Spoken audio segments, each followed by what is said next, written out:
Two men journey to the bars and restaurants of Scandinavia to find amazing beers, always with the same question. Hey, what's on tap? It's time to find out. Hello and welcome to What's on Tap podcast. We are once again back. I'm your host Martin. And I am your host, Stefan. Yeah, he's still around. I haven't been able to shake him. We will eventually. You usurp me, as they say. Oh my god.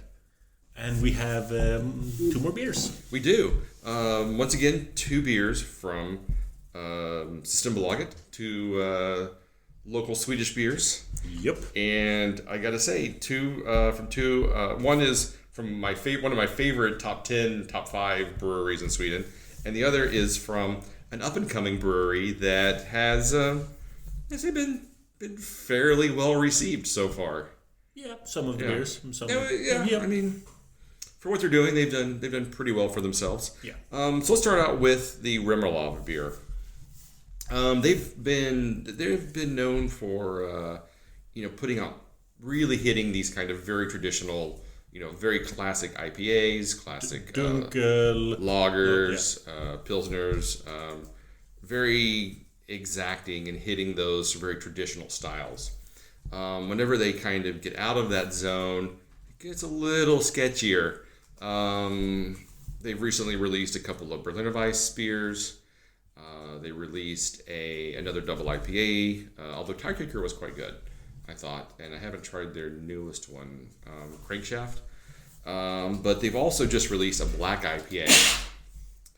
And as we've discussed in the past, black IPAs are one of my least favorite IPA styles. Yeah, it's not the best. It's not the best. It's a very, very difficult style to get right, to be able to balance the roasted malts with the hoppiness of an IPA. It usually comes out to either being too roasty or too hoppy, and it's never balanced. It's very, very rarely balanced. It's very, very rarely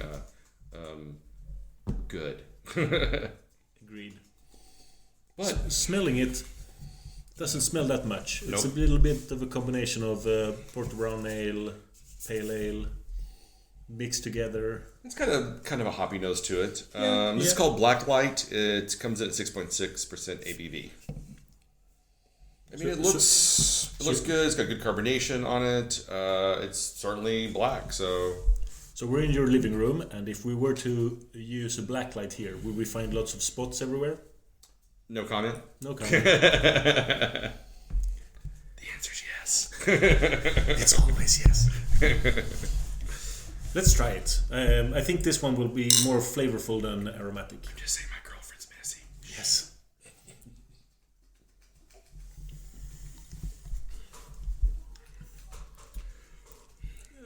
I don't really know what to say about the flavor. It's like a slightly hopped porter, weak porter, like a four. It's not too far off of like a Baltic porter, which is kind of a smoky lager. I don't necessarily agree, but Baltic porters are usually richer, fuller, more mouthfeel, and I don't know. Maybe not. maybe I never go for the low ABV Baltic porters. That's what I only go for the 8+, and those are the low ABV Baltic porters taste like a slightly smoked lager. Yeah. But having said that, I kind of like this one. It's drinkable. It's not very offensive. No, I would say they've got the IPA part of it. Yeah. I mean, it's definitely a more on the bitter side of an IPA.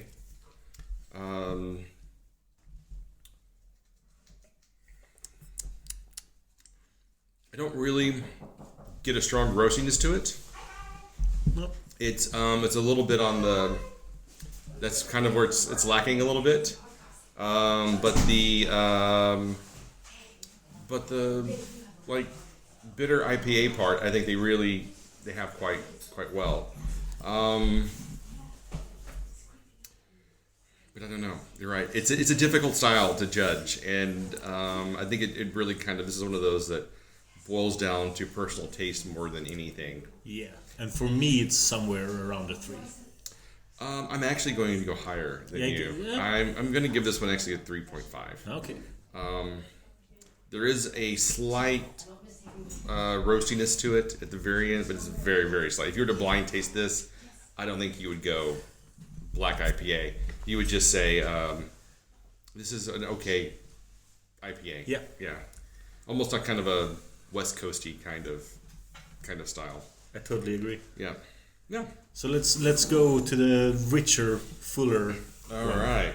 So the next one is from Friends Company, Friends and Company, or Friends Company. Yeah, they're from Friends Company from Helsingborg. Oh, I thought they were from Landskrona. No, from Helsingborg. And they have been releasing these cupcake beers. Yeah. So I've tried Blueberry cupcake. I've had sour. Yeah, I tried the sours. It was the blueberry cupcake. I think there was a what was it called? Raspberry cupcake. Raspberry, and then there was one more. Yeah, the multitude of cupcakes. Yeah, but this is their chocolate vanilla cupcake imperial stout, and man, this smells like chocolate. It does smell like chocolate. It has vanilla. It smells like chocolate pudding, kind of. Yes. Yeah. That's it. Very, very sweet. And it's 10% ABV on this. Let's try it. Yeah, I'm super excited about this one.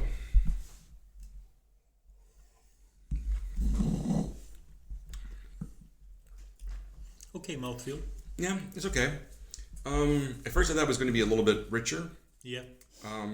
But it's not.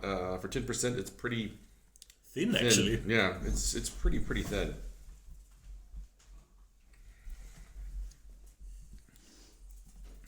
But it has a long aftertaste of specifically like chocolate cake.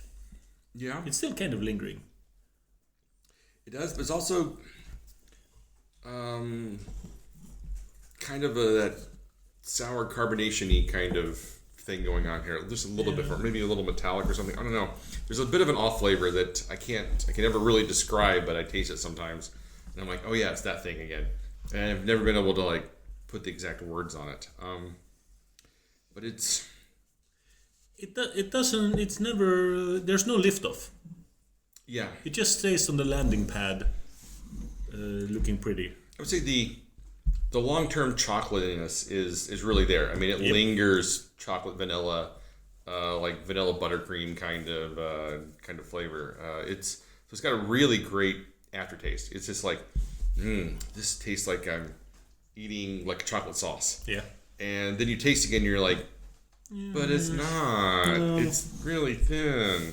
And I'm not saying every beer has to be like the super, diabetes pastry stouts of Omnipolo and Dugas and some of the other breweries. No, but it kind of fits the flavors when we're talking about cakes and desserts. Right.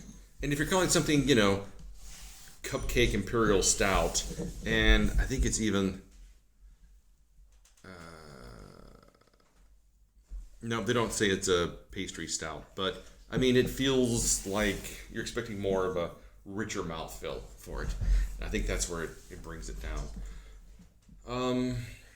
So I think I'm also going to give this a 3.5. I'll give it a 3.5 as well. Yeah. Which is a shame because I wanted to like it. It smells so good. Well, I mean, 3.5 doesn't mean you don't like it. No, I wanted to like it way more. Mm-hmm. Yeah. Yep. That's about where I'm good on that. All right. Where can people find us? You can find us online at what'sontappodcast.com. What? Really? Yep, still. There's a website? Do people still have websites? Apparently. I don't know why. Nobody goes to them. Everybody downloads things through their apps and their YouTubes and their Spotifys, which is where you can also find us. There's Spotify and their WhatsApps. Yep. And also on Amazon and apparently Google and what do you call it? iTunes. Yep. iTunes. We're on there. Have been since we started. And I don't know. Just everywhere else. Just listen. Yeah, just listen. You can find us. Yeah. Until next time.